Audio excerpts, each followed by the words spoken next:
Parfois, il faut se faire renverser avant de pouvoir vraiment comprendre en quoi consiste votre combat et comment le combattre.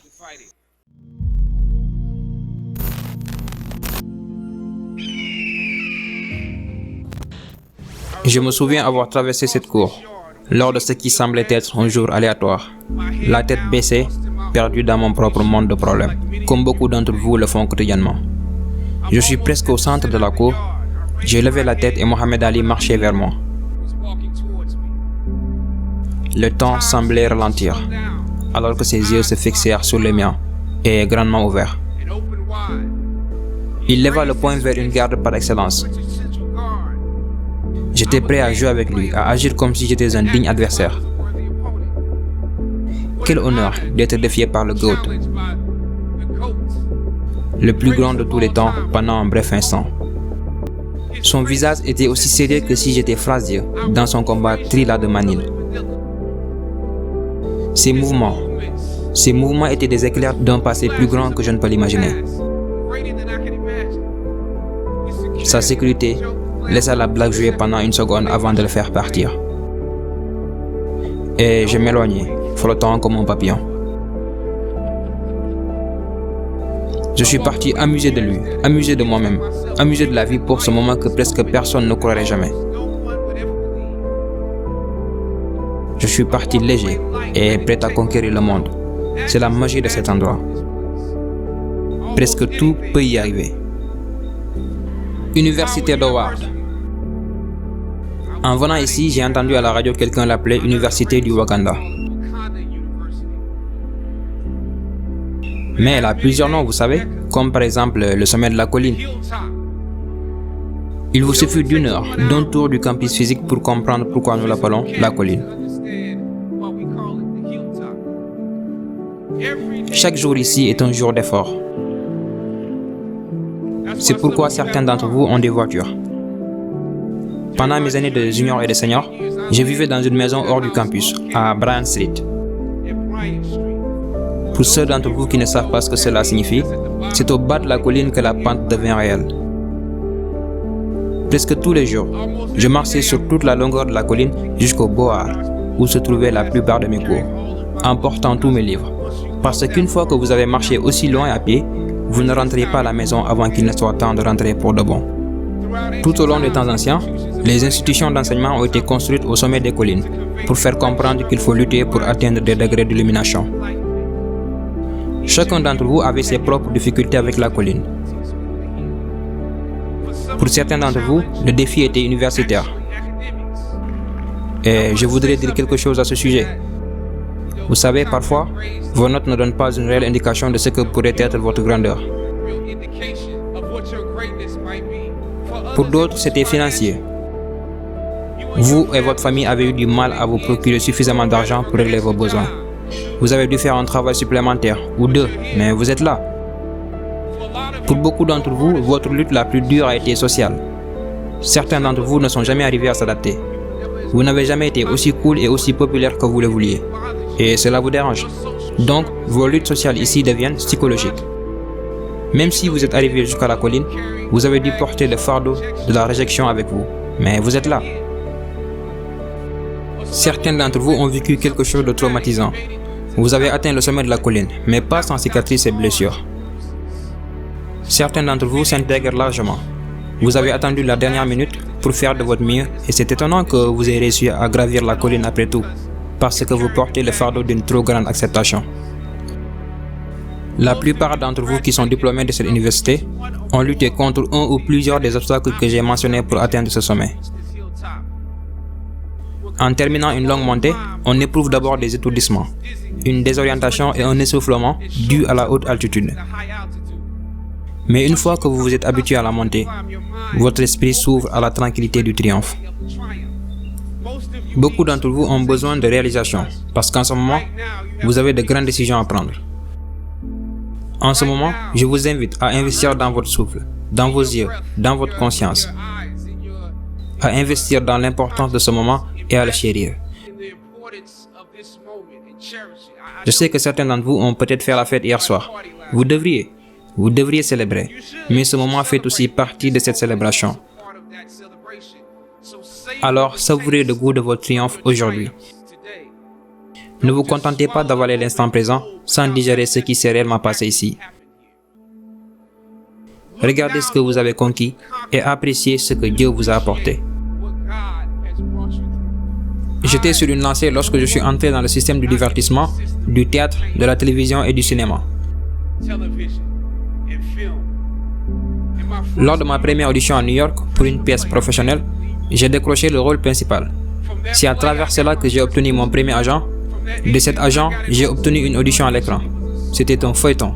C'était un feuilleton sur une grande chaîne. J'ai aussi remporté ce rôle. Je me sentais comme Mike Tyson quand il est rentré en scène pour la première fois en assommant des adversaires au premier tour. Avec ce feuilleton, on m'avait déjà promis de gagner 6 chiffres, plus d'argent que je n'en avais jamais vu.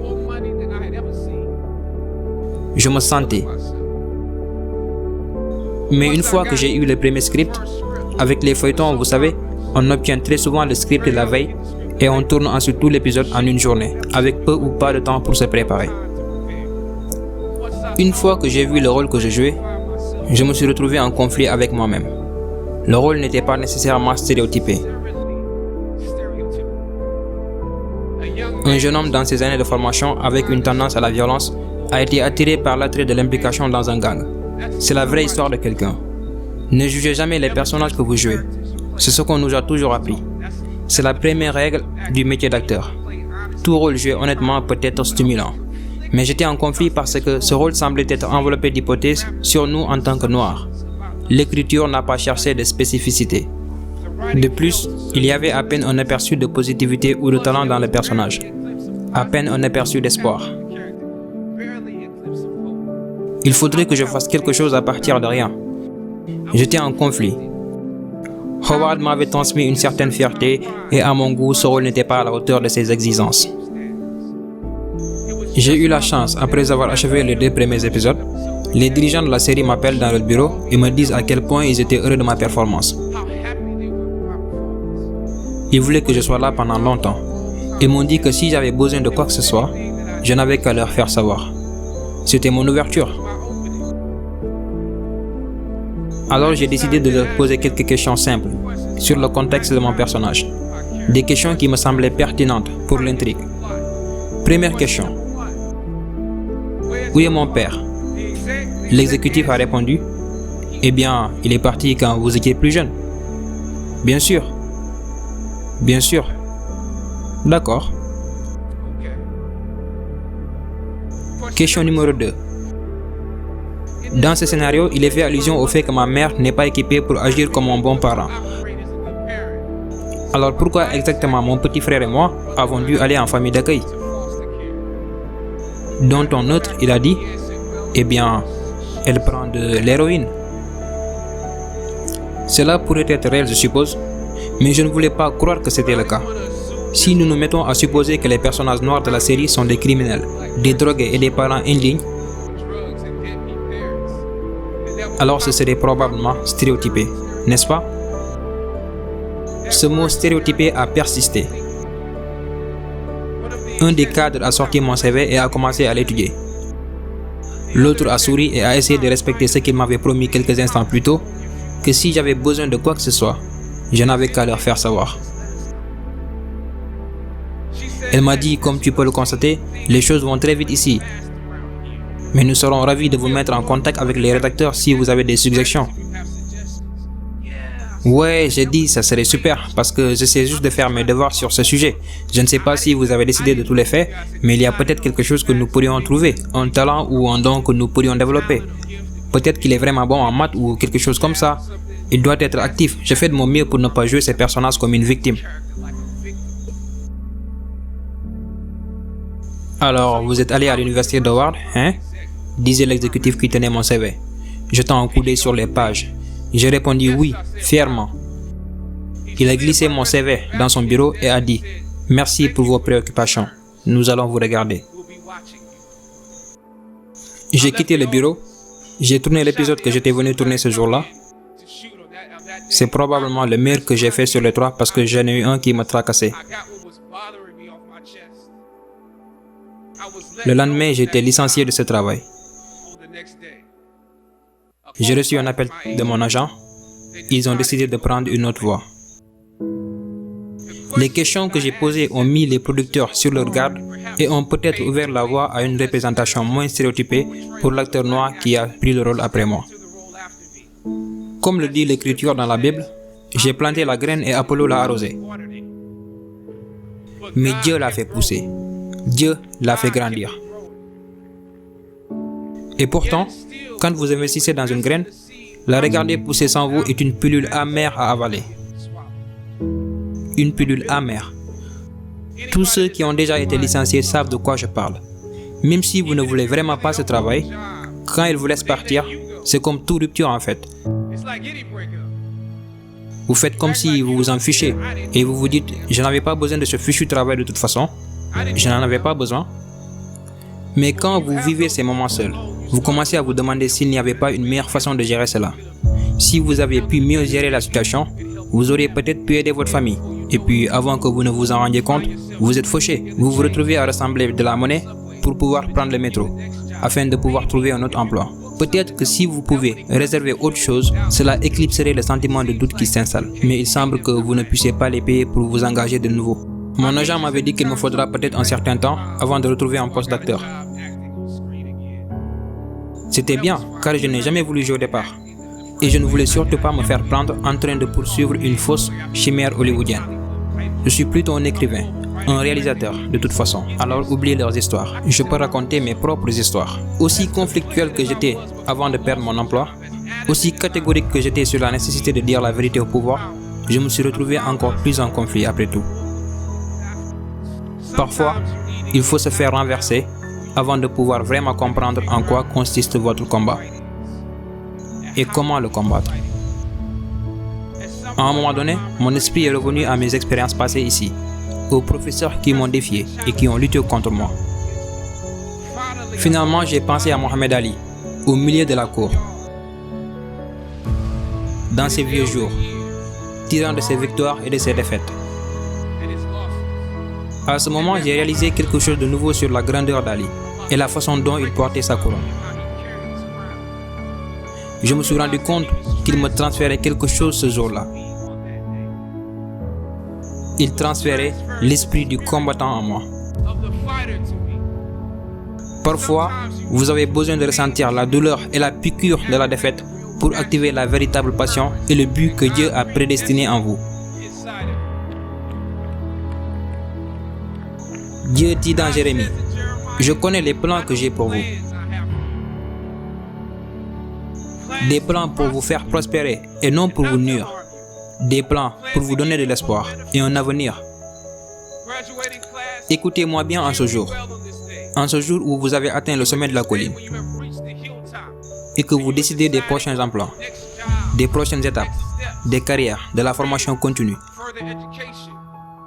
Vous préfériez trouver un but plutôt qu'un emploi ou une carrière. Le but traverse les disciplines. Le but est un élément essentiel de votre personnalité. C'est la raison pour laquelle vous êtes sur cette planète, à ce moment particulier de l'histoire. Votre existence même est enveloppée dans les choses que vous êtes ici pour accomplir.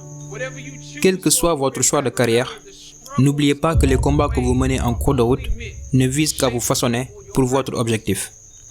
Lorsque j'ai osé contester le système qui nous reléguait aux victimes et aux stéréotypes sans arrière-plan historique clair, sans espoir ni talent, lorsque j'ai remis en question cette méthode de représentation, une voie différente s'est ouverte en moi.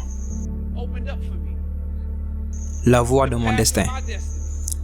Quand Dieu a quelque chose pour vous, peu importe qui s'y oppose,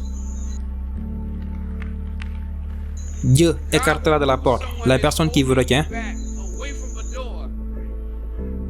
et il placera quelqu'un qui va l'ouvrir pour vous. Je ne sais pas quel est votre avenir, mais si vous êtes prêt à prendre la voie la plus difficile, la plus compliquée, celle qui comporte plus d'échecs au début que de succès, celle qui s'est finalement avérée avoir plus de sens, plus de victoire, plus de gloire, alors vous ne le regretterez pas. Maintenant, c'est à votre tour.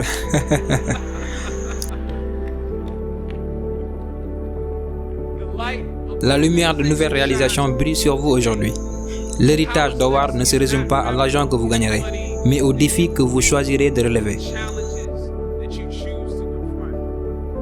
Alors que vous vous engagez sur votre chemin, continuez avec fierté et avec détermination. Que Dieu vous bénisse. Je vous aime. Howard pour toujours.